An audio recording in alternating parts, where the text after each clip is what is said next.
الشيطان الرجيم.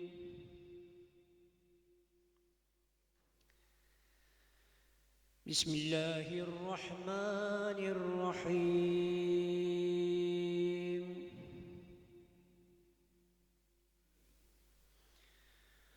والشمس وضحاها والقمر إذا تلاها والنهار إذا جلاها والليل إذا يغشاها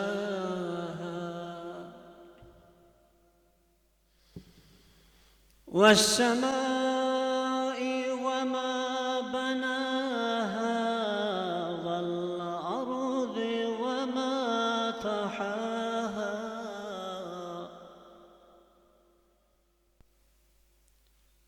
ونفس وما سواها فألهمها فجورها وتقواها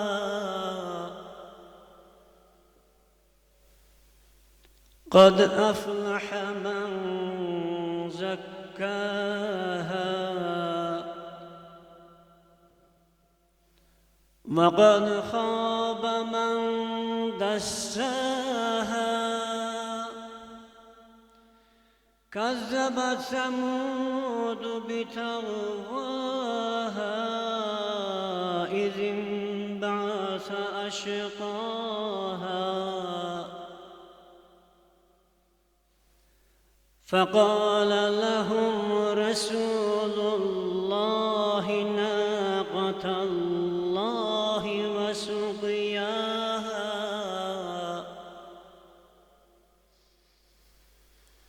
فكذبوه فعقروها فدمدم عليهم ربهم بذنبهم فسواها ولا يخاف عقباها صدق الله العلي العظيم. أعوذ بالله من الشيطان الرجيم. بسم الله الرحمن الرحيم. وبه نستعين وهو خير ناصر ومعين. رب اشرح لي صدري ويسر لي أمري واحلل عقدة من لساني يفقه قولي. الحمد لله رب العالمين والعاقبة للتقوى واليقين.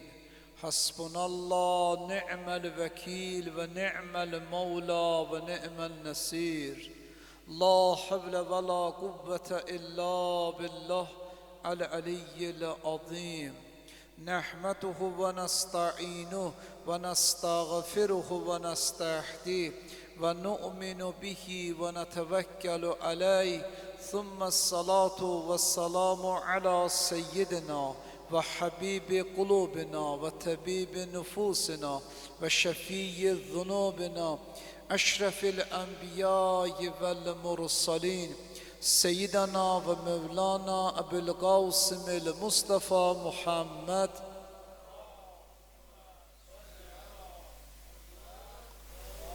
صلى الله عليه وآله وسلم ولنا على أعدائهم أجمعين من الآن إلى قيام يوم الدين. أما بعد فقد قال الله الحكيم في كتاب المحكم. أعوذ بالله من الشيطان الرجيم. قل لا أسألكم عليه أجرا إلا المودة في القربى. صدق الله العلي العظيم. أعظم الله أجورنا وأجوركم. خانم زهرا سلام الله علیهانın şahadeti münasibetiyle başta zamanımızın imamı olmaqla bütün Əhl-i Beyt sevərlərinə, Əhl-i Beyt aşiqlərinə və sizlərə dərin üzündən başsağlığı verir. Allah Təbarək və Teala'dan arzumuz budur ki, Allah Teala ömrümüzün axırına qədər, ruhumuz bədənimizdən ayrılana qədər bizləri Əhl-i Beyt və Qur'an məktəbində sabit qədəm eləsin inşallah. Birinci bəhsimiz insanın Allah yanında olan məqamı haqqındadır. Allah Təbarək və Teala bizləri yaradıb və insanı özünün yer üzərində xəlifəsi qərar verib. Allah Teala Qur'an-ı Kərimdə Bəqərə surasının 30-cu ayəsində buyurur ki, mələklər xitab eləyəndə Allah buyurur ki, mən öz xəlifəmi yaradıram. Mələklər xitab eləyəndə ki, sən yer üzərində qan tökən, başqa sən yaratmaq istəyən, Allah mütəala ki, inni aləmu ma la tə'ləmu. O şey ki, mən bilirəm, onu siz bilmirsiniz. İnsan eləyə bilər, ən ali bir dərəcəyə uzalsın. İrfanda belə bir bəhs var, fəna fillah, yəni Allahda fəna olmaq. İnsan namaza başlayanda təkbirətül-ehram, elə ki, niyyət elədi Allahu Əkbər, insan yaradılış aləmindən hamısının olur qafil. Hər bir şeydən. Çünki Allah mütəalın huzurundadır. Artıq bütün yaradılış aləmində nələr varsa, onlardan hamısına kənara çəkilir. Buna deyilir fəna. Fəna sözünün mənası, yəni yaradılış aləmindən və ətraf mühitdə yaradılan olan insanlardan, hər bir kəsdən, hətta özündən belə xəbərsiz olmaqdır. Yəni insan, təsəvvür eləyin, elə bir məqama çatır, bu fəna fillah ki deyirlər, Allahda fəna olmaq, insan o məqama çatandan sonra güzgidə özünə baxanda, baxır deyir ki, mən deyəndə, mən deyirəm, bu hamısı Allahdır. Çünki mənə əz-özlən kim verib Allah. Bütün mənim vücudum hamısı Allah mütəalın iradəsinin vasitəsindədir. Bəs belə olduğu halda mənim özümdən heç nə yoxdur. Nə var hamısı Allahındır. Yəni bəzən görsən insanlar var, mən çox deyirlər, mənəm çox deyirlər. Mənim söhbəti yoxdur. Mən də Allahdır. İndi insan bir yerə çatanda, baxanda güzgü özünü görmür, Allahı görür. İnsan, baxın bir, öz vücudunu təslim eləyir tam şəkildə Allaha. Yəni başqa bir ibarətlə deyək, insan öz iradəsini, öz istəyini, öz razılığını və öz qəzəbini tabi eləyir Allah mütəalının razılığına, istəyinə, iradə və istəyinə. Təsəvvür edin, qəzəbinə. Yəni artıq burada özü nəzərə alınmır, fəqət Allah mütəalının razılığı nəzərə alır. Hər bir iş ki görəcək, birinci növbədə öz razılığından qabaq Allahın razılığını düşünür. Görəsən Allah bu işdən razıdır, yoxsa razı deyil. Mən ki bu işdə qəzəblənirəm, mənim bu qəzəblənməyim Allahın da qəzəbidir, yoxsa yox. Məlum olsun, insan belə diqqətlə fikirləşəndə çox vaxtı bizim qəzəbimiz özümüzə görədir, şəxsi olaraq. Çox vaxtı biz dinə görə narahat olmuruq, qəzəblənmirik deyə. Dində nə qədər görürsən bidətlər ortaya çıxır, xurafatlar ortaya çıxır, nə qədər istəyirlər dinə zərbə vursuna, bizim çoxumuz qafilik. Elə bilirik ki, bunların mənə aidiyyəti yoxdur. Yox, dində mənə aidiyyəti cümləsi yoxdur. Mesela yanlış bir cümlədir ki, insan desin ki, mənə aidiyyəti yoxdur, mən fəqət özüm kənara çəkinim, fəqət düzdür, ibadət lazımdır. İnsan Allaha bəndə olsun, gözəl ibadət eləsin, amma o demək deyir, insanlardan qafil olsun. İctimaiyyətə gedən proseslərdə insan qafil olsun ki, mən bunlara əhəmiyyət vermirəm. Yox, dinimiz bunu demir. İnsan ictimaiyyətdə olmalıdır. İctimaiyyətə gedən hadisələr diqqətlə analiz eləməlidir, gedən proseslərə baxmalıdır və özü nəticə çıxarmalıdır. Çünki Allah Teala insana ağıl verir. Yaradılış aləminin ən üstün şahsəri insandırsa, insanın da insan olması üçün, ən ali bir dərəcəyə ucalması üçün onda Allah Teala qərar verdiyi ağıldır. Çünki Allah mütəal ağlın vasitəsilə insanları cənnət və cəhənnəmə daxil edəcək. Ağıl olmasa insanın bir mahiyyəti yoxdur. İnsanda idarə edici orqan ağıldır. Ağlın vasitəsilə bütün əzözlər tabi olur ona. Bütün iradə istək ağlın vasitəsilə olmalıdır. İnsan əgər bunların yer dəyişmə qanunu eləsə, nəfsani istəklər otursa ağlın yerində, ağıl olsa ona tabici, onda ağıl nəfsani istəklərin icraçısı olacaq. Ağla nə hökm eləyəcək, nəfs onda icra eləyəcək. Nəfs də bizə heç vaxt yaxşı bir şey tövsiyə eləməz. Heç vaxt halal bir şeyi bizə başa salmaz. Bizə günaha tərəf gedən yolu başa salar. Xanım Zəhra salamullah əleyha belə bir şəxsiyyətdir ki, ilahi bir xanımdır. Yəni Allahda fəna olan bir xanımdır. Həm bizim mötəbər kitablarımızda, həm də əhl-i sünnətin mötəbər kitablarında bu rəvayət var. Peyğəmbər buyurur ki, ya Fatimə, innəllaha yəğzibu li qəzəbik və yarza li rizaik. Ya Zəhra, Allah sənin qəzəbinlə qəzəblənər, sənin razılığına razı olar. Allahu Ekber. Mümkündür sual çıxa bilər ortaya. Yəni Allah təbarək və taala mütləq olan bir varlıq yaratdığı bir insana görə qəzəblənər. Bir insanın razılığı ilə razı olar. Əgər o insan qabaqda qeyd olunan o məqam ali dərəcəyə çatsa bəli. Məgər rəvayət yoxumuzdur ki, Allah mütəal bir mömin haqqında buyurur ki, əgər bir kəs möminin abrını aradan apararsa, elə bir Kəbənin divarlarını bir-bir qopardı.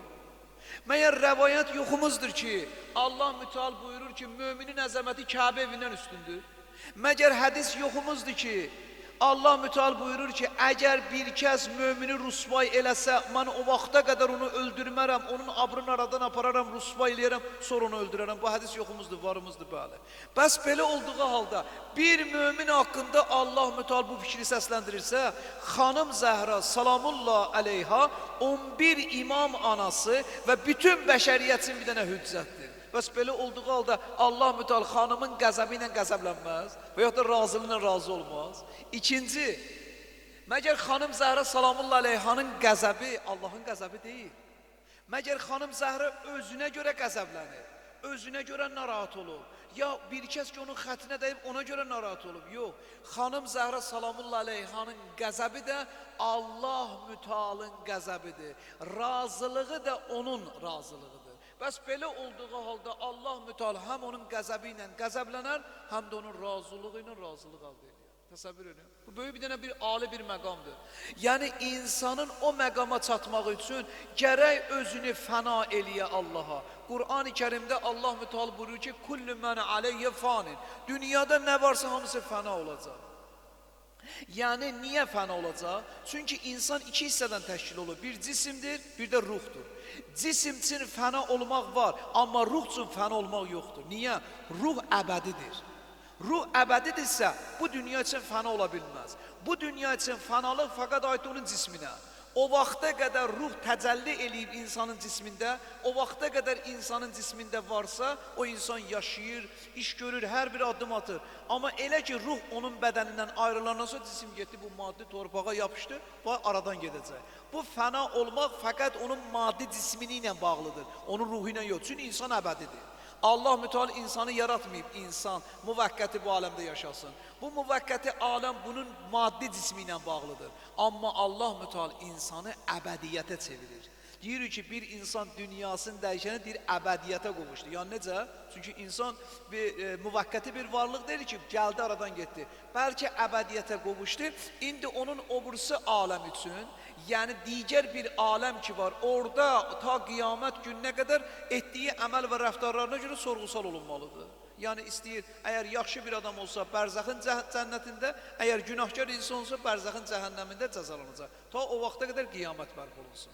Digər bir rəvayət var. Bu da əhl-i sünnətin kitablarındadır. Baxın, birinci rəvayət ki, qeyd olundu, Mustadrak əl-Səhiyyin 3-cü cild səhifə 153. Həmçinin İbn Həcər özünün İsabə kitabında, İbn Əsir özünün Ustul-Qabə kitabında bu rəvayəti nəql edir. Amma digər bir rəvayət. Baxın, bir əhl-i sünnətin kitablarında, mötəbər saydığı kitablarda bu rəvayət gəlir. Baxın, amma ibarətlər müxtəlif cürdür. Bir ibarətində belə deyir, فَإِنَّمَا هِيَ فَاتِمَةُ بَذْعَةٌ مِنِّي Ya بِذْعَةٌ مِنِّي Həqiqətən Fatimə mənim bədənimin bir parçasıdır. Buyurur ki, يُرِيبُونِ مَا أَرَابَهَا وَيُعَذِّنِ مَا آزَاهَا Ya başqa bir yerdə var ki, buyurur ki, Fatimə mənim bədənimin bir parçasıdır, mən azaha fəqət azani. Mən azani fəqət azallah. Bu ibarətdə var. Bu rəvayəti nəql edir kim? Səhih Buxari, Kitab-ı Nikahda nəql edir. Ondan əlavə Xəsais-ül Nəsaidə nəql olunur, Feyzul Qədirdə, Kənzül Ummalda, Müsnəd Əhməd ibn Həmbal, Səhih Əbi Davudda və digər kitablarda nəql olunur. İndi baxın bu rəvayətin məzmunu. Bu rəvayətin məzmununda nə başa düşdük? Peyğəmbər buyurur ki, Fatimə mənim bədənimin bir parçasıdır. Ona əziyyət eləyən mənə əziyyət eləyib. Onu şad eləyən məni şad eləyib. Onu əziyyət eləyən mənə əziyyət eləyib, mənə əziyyət eləyən də Allah əziyyət eləyir. Onu şad eləyən məni şad eləyib, məni şad eləyən də Allahı şad eləyib. Baxın, bir zəncirvarı kimi bağlanır kimə? Bizi yaradan Allah mütəala. İndi sual, burada Peyğəmbər ki, buyurur, Fatimə mənim bədənimin bir parçasıdır, onun evladı olduğuna görə bu cümləni deyir. Hər bir atanın öz evladına məhəbbəti var. Hamımız ailəlisiz, hər bir kəsin öz evladına məhəbbəti var. Bu sevgi o insanın fitrətində var. Gərəkdir valideyn öz evladına məhəbbət eləyə. Əlbəttə məhəbbət ifrat dərəcəsində olmamalıdır. Amma məhəbbəti var. Düzdür, onun çətinliyində yanındadır, rahatçılığında yanındadır, şadında şaddır, qəmli gündə də qəmlidir. Amma bu rəvayətdə deyilən fəqət ata-bala məhəbbəti deyil. Bəlkə burada bir mənəvi bir məhəbbət var. Yəni Fatimə nəinki Peyğəmbərin o cismindən vücuda gəlib deyilib, yox. Bəlkə Fatimə Zəhra salamullah aleyha həm cismi, həm də ruhu şəkildə Peyğəmbərin varlığının bir parçasıdır. Yəni Peyğəmbərin elə bu buyurduğu cümləyə diqqətlə baxsaq, biz bunu nəticə ala bilərik. Çünki Peyğəmbər ki, Fatimə mənim bədənimin bir parçasıdır. Ona əziyyət eləyən, mənə əziyyət eləyər. Bəs bu rəvayətlə digər bir rəvayəti kənarında qoyar. Orada Peyğəmbər buyurur ki, hər kim Fatiməni qəzəbləndirər, məni qəzəbləndirir. Məni qəzəbləndirən Allahı qəzəbləndirər. Hər kim onu şad edir, məni şad edir, məni şad edir, Allahı şad edir. İndi bu rəvayəti onun kənarında qoyar. Fatimə mənim bədənimin bir parçasıdır. Təsəvvür edin. Fatimə mənim bədənimin bir parçasıdır. Yəni ona əziyyət eləyən elə bil ki, birbaşa Allahın özünə əziyyət eləyib. Bəs belə olduğu halda Allah mütəala onun qəzəbi ilə qəzəblənməz, qəzəblənəcək. Bəs onun razılığına razı olmaz, razı olacaq. Bəs insan öz iradə, istək, razılıq və qəzəbini Allah mütəalın istək, razılıq və iradəsinə təslim eləsə, onda Allah mütəala həmin insanın vasitəsilə qəzəblənər. Çünki bu insan özünə görə qəzəblənmir. Özünə görə heç vaxt narahat olmur. Özünün ona xoş baxmayanda, ondan narahatçılıq olanda ona görə narahat olmur. Çünki bunun narahatçılığı Allaha görədir. Bəs bir kəs ki, Allaha görə narahat olarsa, Allah mütəala da ona görə narahat olar. Allamə-i Məclisi Rizvanullah Teala əleyh Biharul Ənvar kitabında, xanım Zəhra salamullah aleyhan babında, səhifə 31-32-də, hədis 33-də belə bir şey nəql edir. Diqqətlə qulaq as. Salman bir gün gəlir xanım Zəhranın evinə, salamullah aleyhanın evinə.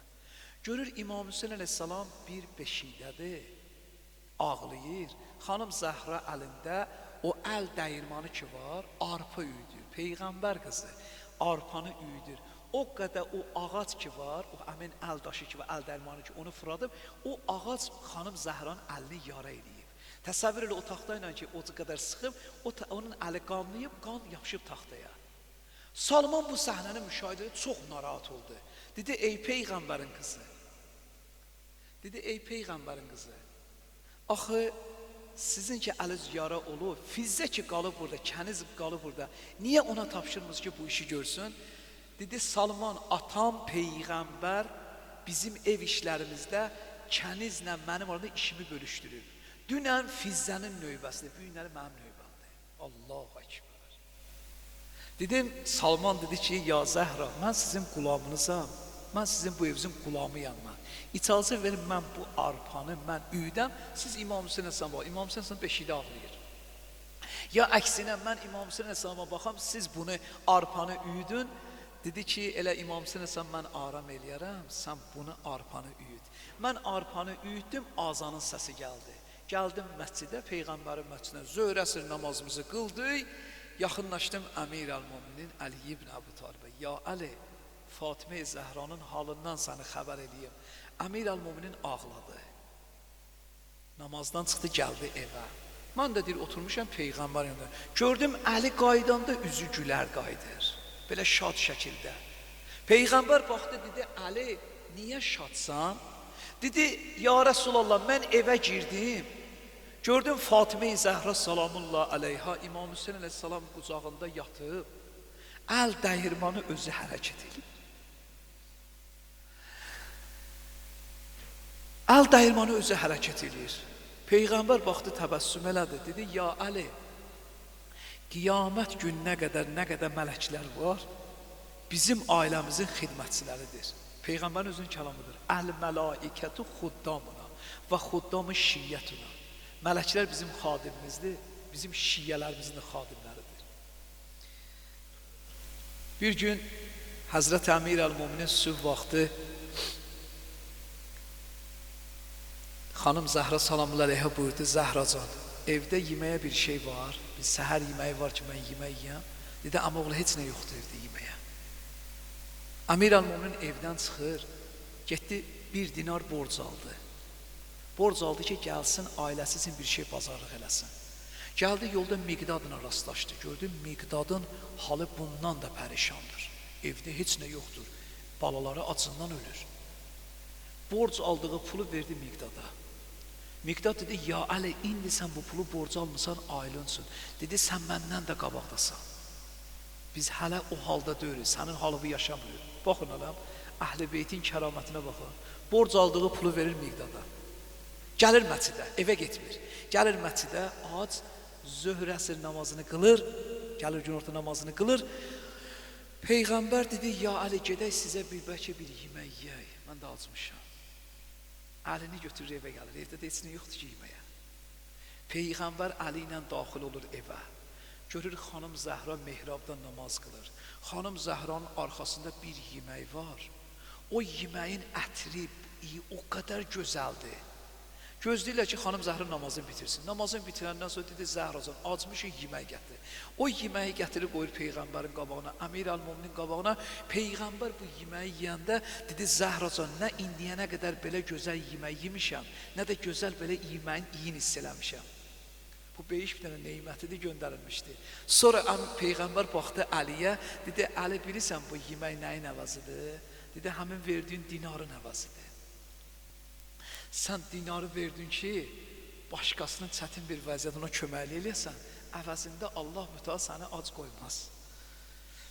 Xanım Zəhra salamullah əleyhadan bir neçə hədisi nəql eləmək istəyirəm. Baxın bir, xanım Zəhra özü hədis nəql eləyəndir. Əgər biz xanım Zəhranın hədisinə rast gəlsək, bütün hüccətdir. Baxın bir, xanım Zəhranın ləqəblərindən biri mühaddisədir. Mühaddisə kimə deyirlər? Peyğəmbərdən sonra Cəbrail xanım Zəhraya nazil olur. Cəbrail əleyhissalam deyib, xanım Zəhra imla elib Əmir əl-Müminin yazır. Bir kitab var, Mushaf-ı Həzrəti Zəhra. Bizim məktəbimizin müxalifləri deyirlər ki, şiyyələr özlərindən bir kitab çıxar, təzə Quran gətiriblər, xanım Zəhranın səhifələri. Amma həmin o Mushaf Həzrəti Zəhra salamullah əleyhanın o kitabında bir dənə də olsun Quran ayəsi yoxdur. Hamısı tarixi faktlardır. O xanım Zəhra salamullah əleyh imla edir, Əmir əl-Müminin yazır. Bir neçə hədisini qeyd eləmək istəyirəm. Baxın bir, xanım Zəhradan nəql olunur ibadətdə olan ixlas barəsində. Görün nə buyurur? Buyurur ki, Mən əsədə iləllah xalisə ibadətihi əhbətəllahu əzzə və cəlləhu afsələ məsləhətihi. Görün nə gözəl kəlamdır. Xanım Zəhra salamullah əleyhə buyurur ki, hər kəs öz ibadət və işlərini xalis edərsə, Allah üçün edərsə, Allah da ən yaxşı məsləhət və bərəkəti onun üçün qərar verir.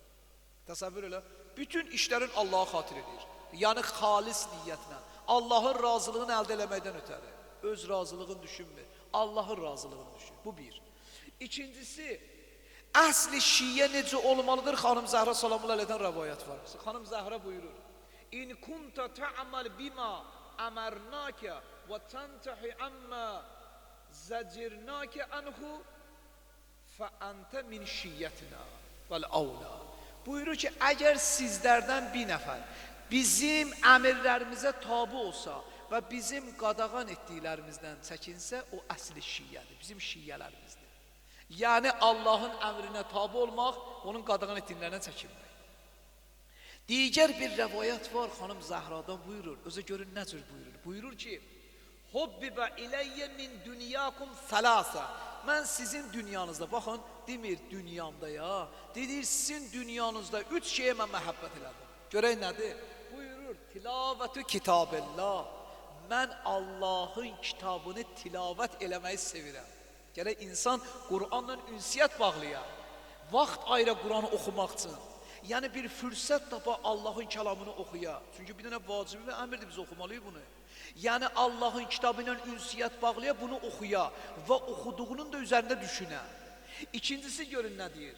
وَالنَّظَرِ فِي وَجْهِ رَسُولِ اللّٰهِ Peyğəmbərin üzünə baxmaqdan mən doymadım. Peyğəmbərin üzünə baxmaq ibadətdir. Əhlinin üzünə baxmaq ibadətdir.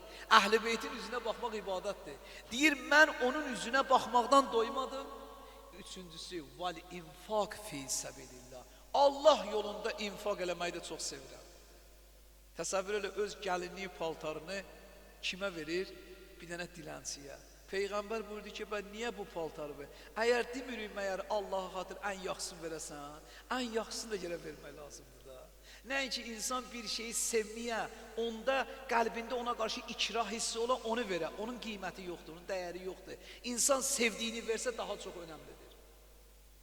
Başqa bir rəvayətdə, baxın bir, Həzrəti Əmir əl-Mumini tərif edir, xanım Zəhra salamullahi aleyh. Baxın bir, rəvayət belədir, buyurur, وَهُوَ الْإِمَامُ الرَّبَّانِيُّ O, Rəbbani bir dənə imamdır. وَالْحَيْكَلُ النُّرَانِيُّ قُطْبُ الْإِقْتَابِ وَسُلَالَةُ الْأَتْيَابِ اَنَّاتِقُ بِالسَّبَابِ نُقْتَةٌ دَائِرَةٌ مَامَةِ Buyurur ki, Əli ilahi bir dənə Rəbbani bir dənə rəhbərdir. Bu bir. İki, nur və mərifət mücəssəməsidir. Üçüncüsü, bütün ariflərin, bütün mərifət əhlilərin diqqət mərkəzindədir. Sonra buyurur ki, pak nəsildən olan pak övladdır. Yəni özü də pakdır, atası da pakdır, anası da pakdır, babaları da pakdır hamısı. Çünki Allah təbarək və teala imam məsumları pak nütfələrdə və pak rəhinlərdə qərar verir. Fatimə bint Əsad salamullahi aleyhanın məqamı alidir ki, gəlir Kəbənin yanına təvaf eləyir, Allah müteal onun hörmətinə, Əli ibn Əbu Talib əleyhissalam ehtiramına Kəbənin qapısını yox, divarını açır ki, Fatimə bint Əsad, bismillah, daxil ol. 3 gün orada qalır. 3 gün orada qalır, Əmir əl-Mumini dünyaya gətirir. Təsəvvür bu böyük bir məqamdır. Sonra deyirlər ki, istədilər, hətta tarixdə çox olur. Hamilə qadınları gətiriblər, salıblar Kəbəyə ki, o hamilə qadın uşaqları dünyaya gətirsin. Ya uşaqlar ölüblər, ya da uşaqlar dünyaya gəlməyiblər. Və sonra buyurur ki, doğru və düzgün yol göstərəndir. O imamət və rəhbərliyin mehvəridir. İndi baxın, imam məsumlarımızın həyatına, imam məsumlarımız özü xanım Zəhraya təvəssül edirlər. İndi sual. Allah Teala Qur'an-ı Kərimdə buyurur ki, "Vabtagul ileyhi vəsilə." Mənə doğru vasitələr axtarın. Kimdir vasitələr? İmam məsumlar, Qur'an, peyğəmbər. Bunlar hamısı vasitədirlər. Amma imam məsumların özü xanım Zəhraya təvəssül edirlər. Rəvayətdə varımızda İmam Baqir əleyhissalam xəstələnmişdi. Hərarəti o qədər çox idi. İmam Baqir əleyhissalam bir stəkan su istədi, soyuq su. Suyu gətirdilər. İmam Baqir əleyhissalam bir qurtum o sudan içdi. Bir dənə ürəyindən özdə bəhdən dedi, "Ya Fatimətə Zəhra." O qədər uca səslə dedi, hətta eşikdən onun səsi gəldi. Ağanın hərarəti düşdü. Bu bir rəvayət. İkinci rəvayət İmam Cavad əleyhissalamın xanım Zəhraya olan bağlılığı. Deyir, hər vaxtı İmam Cavad əleyhissalam Mədinədə olanda gəlirdi, Peyğəmbərin qəbrini ziyarət edirdi, dua edirdi, namaz qılırdı. Sonra daxil olurdu xanım Zəhranın evinə. Ayaqqabılarını çıxardırdı, namaz qılırdı. Çünki rəvayətdə bir də rəvayət varımızdır ki, xanım Zəhra öz evində dəfn olunur. Gələrdi xanım Zəhranın qəbrini ziyarət edərdi, sonra ondan sonra gedərdi. Başqa bir rəvayətdə var ki, İmam Rıza əleyhissalamın ona böyük bir məhəbbəti var. Bütün imamlarımızın olur. Baxın, bir nəfər alim olur, bir müşkül olur, bir çətinliyə düşür. Gəlir, deyir, gəlim İmam Rıza əleyhissalamın hərəminə, təvəssül elə İmam Rıza əleyhissalama hacəti həll olunsın. Ağa deyir, çox gözəl bir dənə hal tapmışdı, hərəmdə Allamə-i Təbatəbai ilə rastlaşır. Allamə-i Təbatəbai Rizvanullah Teala əleyhinə görüşəndə, görür ki, bunun gözəl bir dənə hal əhval versə, ağa deyir, ağa mənə bir şey dinən, gedim təvəssül edeyim İmam Rıza'sa, bir müşkülüm var. Allama Təbatəbai deyir, ged İmam Rıza əleyhissalamı and ver anası Zəhra salamullahi aleyhinə. Əgər and versin, hacətin yerinə yetəcək. Və bizlərdə tövsiyə olur ki, hər vaxtı hərəmə gedəndə təvəssül edin, İmam Rıza əleyhissalama and verin, anası Həzrəti Zəhra salamullahi aleyhinə. İnşallah qəlbimizi aparaq Kərbalaya bir neçə cümlə zikri müsibət deyəm, hamınızı inşallah Allaha tapşırırım. Allah aşkına. ürəyim yandı. İlahi bir qız evladı ola. Neçə ildən sonra Allah bir qız evladı verə. O da ömrünün axırına qədər lal olma. Naçar oldum, razılaşdım. Ürəyim sındı. Amma razılaşdım. Dedim mən neyniyim? Əgər ölməyindən diri qalsın, ev yol lal da olsa mən üçün xoşdur. Amma qızımı apardılar əməliyyat otağına. Mən üzümü tutdum Mədinəyə tərəf. Qəlbim sınıb. Başladım ağlamaqlığa. Elə ağlayıram. Deyirəm, ya Rasulallah, sənin də bir qızın var, mənim də bir qızım var. Sən də qızımı çox istəyirsən, mən də qızımı çox istəyirəm. Əgər sənin qızın Fatimə-i Zəhra mənim qızıma şəfa versə, söz verirəm, mən şiyi olacağım və ömrümün axırına da Fatimə-i Zəhranın xidmətçisi olacağım. Elə bu haldan ağlayıram özüm üçün. Bir də gördüm, həmin tibb bacıları əməliyyat otağından çıxdılar çölə. Həmin gördüm, həkim də çıxdı çölə. Gördüm, bəhdən danışırlar. Mən yaxınlaşdım, dedim, deyəsən qızım dünyasını dəyişib. Yaxınlaşanda gördüm, bunlar dedilər ki, həkim dedi, Məsih sənin qızıma şəfa verdi. Mən bir anlığa qəlbimdə dedim, Məsihə mən təvəssül eləməmişəm. Mən Peyğəmbərin qızı Fatimə-i Zəhraya təvəssül eləmişəm. Fatimə-i Zəhra salamullah aleyha mənim qızıma şəfa verir. Sonra gəldim, daxil oldum qızımın otağına. Gördüm, qızım huşdan gedib. Həmin gözlədim ki, qoy huşa gəlsin. Gördüm ki, gözlərini açanda qızım ağlayır. Dedim, qızım niyə ağlayırsan? Dedi, o xanım hara getdi? Dedim, hansı xanım? Dedi, o xanım idi ki, başında çadıra var idi. Əli qoymuşdu qabırğasına, sınan qabırğasına. Gəldi, yaxınlaşdı mənə. Məni aldı qucağına. Bir neçə dəfə mənim o belimə vurdu əli ilə. O həmin pul düşdü. Dedi, get Atıvadına ki, öz elədiyi əhd peymanına əməl eləsin. Biz ki, kimə əhd peyman bağladıq, öz əhdimizdə sadiq qalarıq. O ki, deyib bir ömür xidmətçi olacaq, o xidmətçi olsun. Əgər hər kim Fatimə-i Zəhra salamullah aleyhaya təvəssül eləyə, heç vaxtı namid olmaz, küfür pişman olmaz. Esselamu aleyki ya Fatimə-i Zəhra, ya bint Resulillah, ya qurrata aynir Resul, ya seyyidetena ve mevlatena, inna teveccehna ve isteşbana ve tevezzelna biki ilallah ve qaddamnake beyne yeday hacatina. Ya veciheten indallah, işme-i lena indallah. Ya veciheten indallah,